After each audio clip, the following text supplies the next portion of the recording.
acidente grave envolvendo o ônibus da torcida do Corinthians voltando de Belo Horizonte depois do jogo contra o Cruzeiro. 7 torcedores morreram.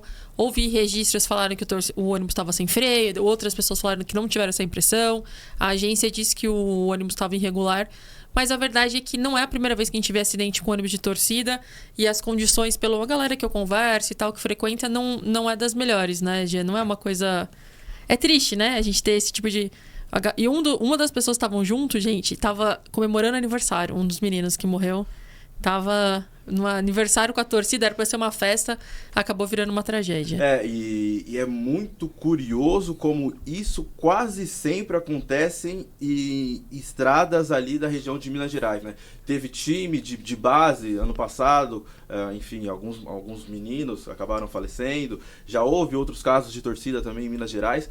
Como a gente fala de esporte, mas a gente também está falando de infraestrutura de estradas, a gente está falando de investimento da nossa malha rodoviária, e é muito lamentável que isso aconteça. Ontem eu estava de folga, né? Não trabalhei nesse fim de semana, mas investigando o caso, parece que foi o caso de acidente, de estar vindo em outra direção, tentar não colidir, e acabou que o ônibus, enfim... desceu pela ribanceira, e é muito triste quando isso acontece, mas isso é caso da gente melhorar as nossas políticas públicas, porque, de novo, mais um caso de acidente rodoviário em estradas de Minas Gerais. Eu acho que isso é um assunto de política pública. Isso é muito importante que a gente fortaleça, que a gente conserte as nossas estradas, porque toda vez nesses locais eu acho muito lamentável. É muito, muito triste. Dentro de campo, o Corinthians conseguiu o empate no último minuto, na última bola, né? Tava secando, né, Luana? A sua risadinha, cara, ela entregou.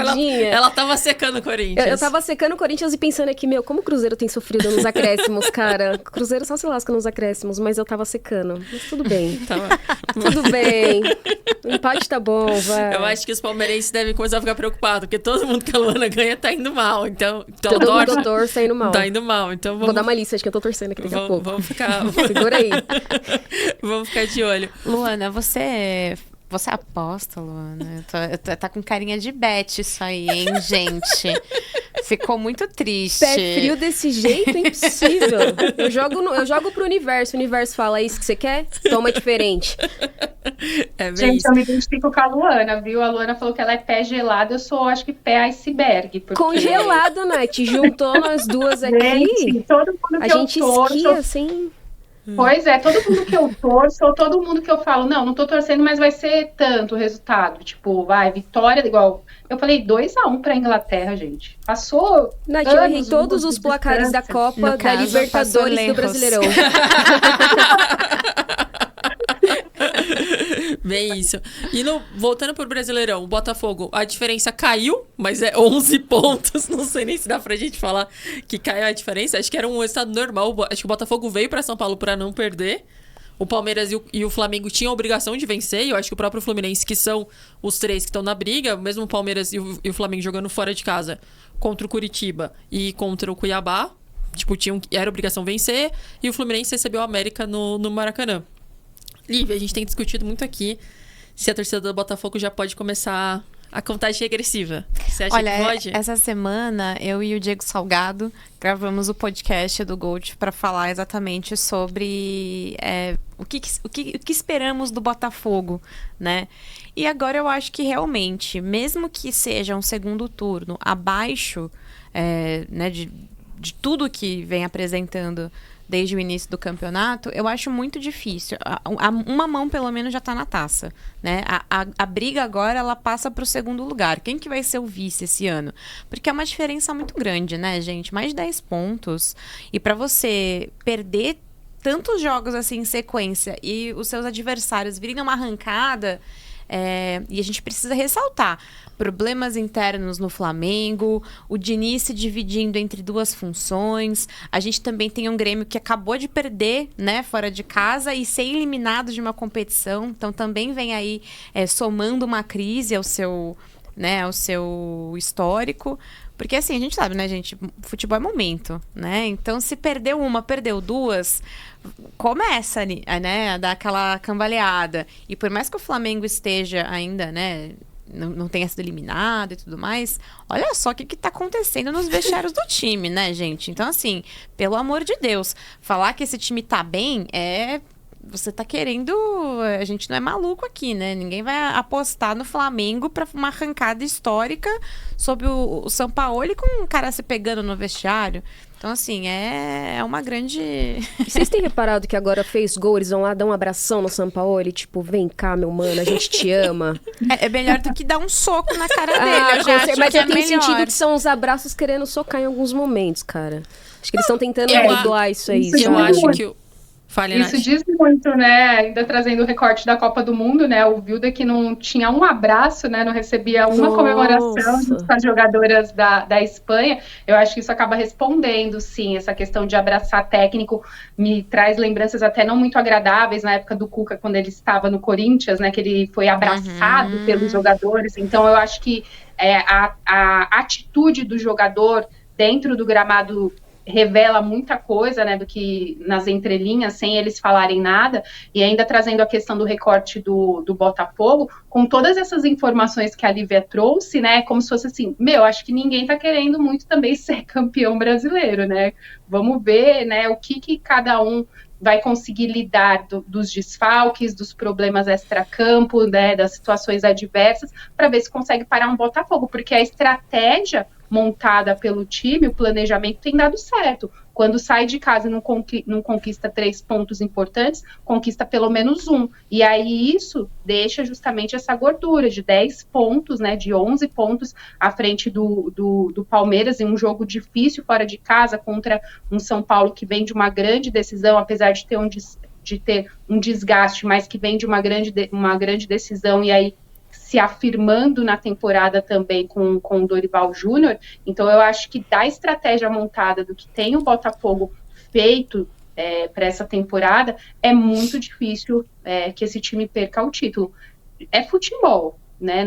Eu não cravo, principalmente pelo meu histórico de pé congelado, né?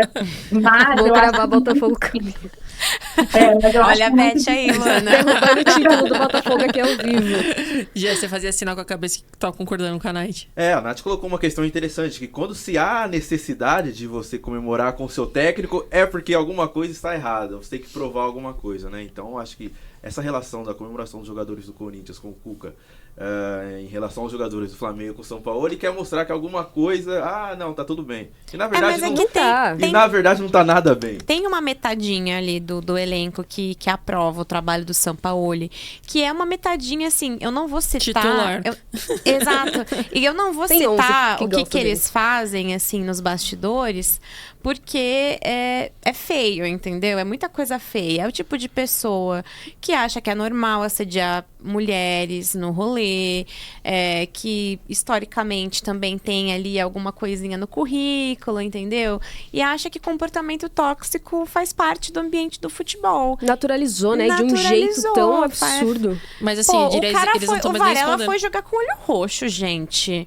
Pelo amor de Deus, o que é aquilo? A gente tá vivendo em que era? Isso daqui não e aí cara. antes, no aquecimento, alguém coloca os dois pra tocar bola, pra aquecer junto.